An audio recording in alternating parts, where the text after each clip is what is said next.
केसी Pfizer नाम की महिला एक कॉफी शॉप में बैठकर कॉफी पी रही थी। अचानक उसने खिड़की से बाहर देखा और देखा कि एक भिखारी पैसे लेने के लिए अपनी जेब से पैसे निकाल रहा है। संभवतः भिखारी के पास जो पैसे थे, गुजरने वाले लोगों ने उसे ये पैसे दिए। फिर वो देखती है कि भिखारी ने उस कैफे में प्रवेश किया जहाँ पर वो बैठी थी। फिर भिखारी अपने पैसे गिनने लगा। महिला ने उसके चेहरे की ओर देखा। भिखारी बहुत चिंतित था।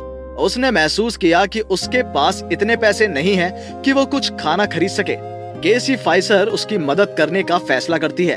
उसने उसे बुलाया और एक कॉफी और एक सैंडविच खरीद कर दिया।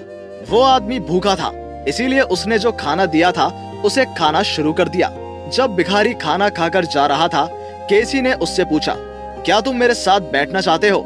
मैं इस टेबल पर अकेली हूँ। भिखारी ने आश्चर्य से लड़की की ओर देखा और उसके बगल में जाकर बैठ गया। उन्होंने कुछ समय बिताया।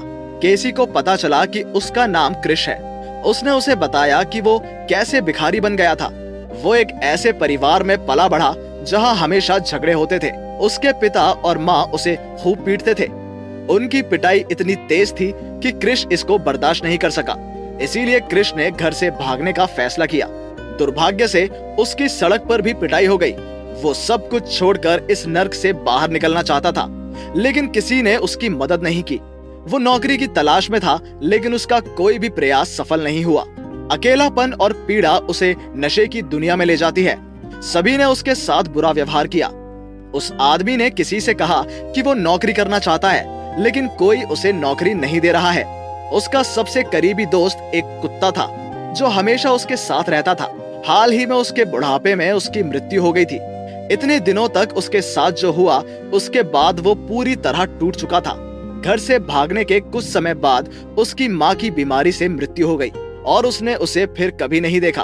उसकी बातें सुनकर लड़की अपने आंसू नहीं रोक पाई। उन्होंने लगभग 1 घंटे एक साथ बिताए। जब तक केसी ने उसे अलविदा नहीं कहा, क्रिश ने उसे जाने से पहले थोड़ा इंतजार करने के लिए कहा। वो उस कॉफी शॉप के कैशियर के पास गया और उससे एक कागज और एक पेंसिल मांगी। उसने वहाँ कुछ लिखा और वो कागज केसी को दे दिया। उसने अपनी लिखावट के लिए उससे माफी मांगी और भोजन के लिए उसे धन्यवाद दिया और कहा कि वो उसके साथ बिताए समय को कभी नहीं भूलेगा। केसी ने जब कैफे छोड़ा तो उसने वो कागज खोला। उस कागज में लिखा था, आज मैं आत्महत्या करना चाहता था, लेकिन धन्यवाद आपको। अगर आप जैसा हर इंसान हो जाए तो शायद हर कोई अपनी जंग जीत जाए। चिट्ठी के बाद केसी अपने आंसू नहीं रोक पाई। कभी कभी एक छोटी सी मदद किसी दूसरे का दिन ही नहीं बल्कि उनकी पूरी जिंदगी बदल सकती है। केसी फाइजर नाम की लड़की ने फेसबुक पर ये कहानी साझा की। मुझे उम्मीद है कि अन्य लोग भी उनके उदाहरण का अनुसरण करेंगे। आइए हम अपनी अंतरात्मा को जगाएं और असहायों की मदद करें।